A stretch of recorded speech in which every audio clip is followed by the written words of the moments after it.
mfundisi siyabingelela ikhulu zonke zikhona endlini siyabingelela babadala bonke siyabingelela ibandla lonke imindeni yakwaNkambule neyabambokazi siyabingelela ibandla lonke egameni lika Jesu amen haleluya mina ke ngumfowabo Bishop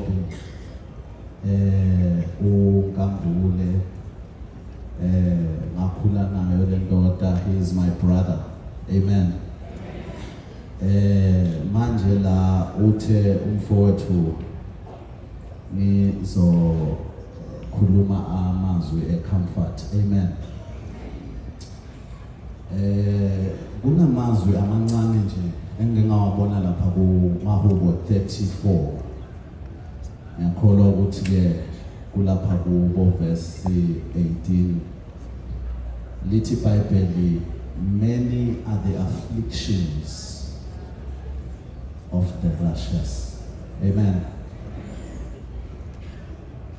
many are the afflictions of the righteous but it is the Lord who delivered him out of them all amen nikhona kodwa endlini many are the afflictions of the righteous but it is the Lord who delivered him out of them all kunengcikwana eyamthusa ngomfunda lelizwi leli ngoba iBhayibheli lithi many are the afflictions of the righteous specifically alithi many of the afflictions of mankind nikhona kodwa lithi many are the afflictions of the righteous awu ngamangala mina ukuthi uNkulunkulu kodwa ungayenza njani into kanjalo ukuthi ke manje singathi sikholiwe singabalungile phambi kwakho bese ke manje sekuba neinhlupheko sekuba neinhlungu many are the afflictions of the righteous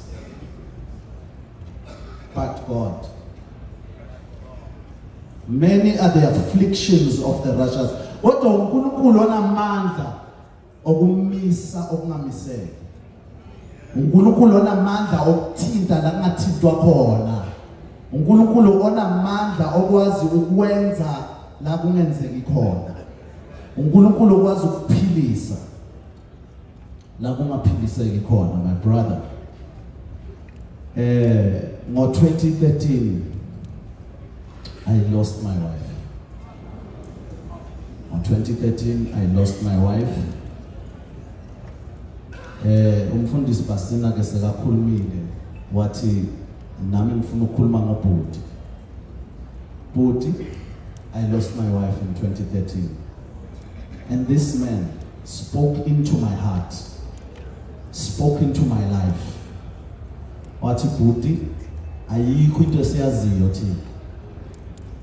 thina sifundiswe ukwazi uNkulunkulu I have come to you my brother to say fix your eyes on Jesus because it is only him that is able to get you out of this kind of affliction awafanani kama afflictions ahlukilana igaba zawo but it is the Lord still whatever the level of affliction it is still the Lord that has the power to arrest an affliction abambu kuhlungu kuthule ukuthi do keep the venom of pain in the pain keep the poison of the pain bube khona lobuhlungu kodwa bungakubulali angeke ufe bhuti angeke ufe ubuhlungu uzoba buhlungu futhi sezoba buhlungu but God is the one who is able to keep you still in the midst of darkness angazi noma uyezwa bhuti uzophila God will bring you back up again uyazi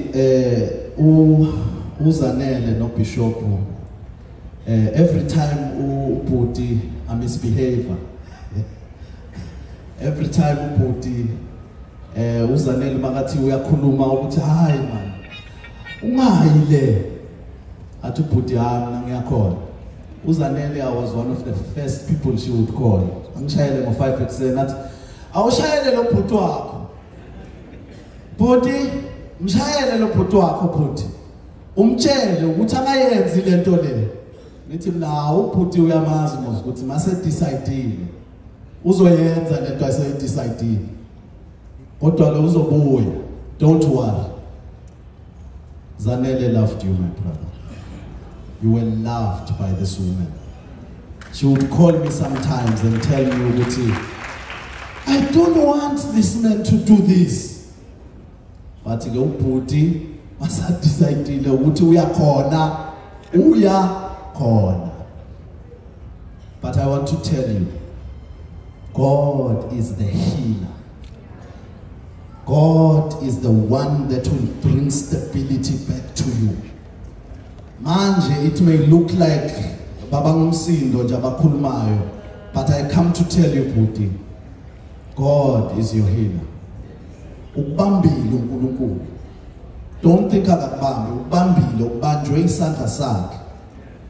And when you feel ukuthi awazi ukuthi what's happening, I want to say to you, ubese soyahuba Puti.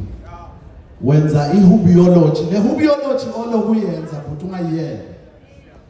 Ungayiyeki le hubiology. Uthi bawo xa ngilahlekile oluha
Your life is not at the end. It looks like it's at the end. But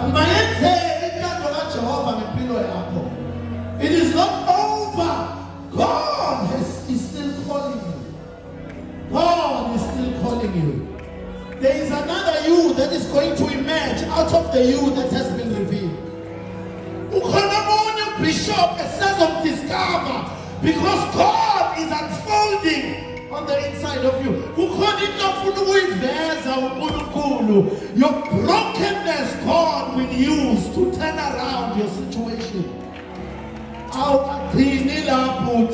God is moving you forward. It is not the end of Bishop Brian Pendulo Kambule. This is just the beginning. Are you with me, my brother? May the Lord's hand rest upon you. May the Lord's hand rest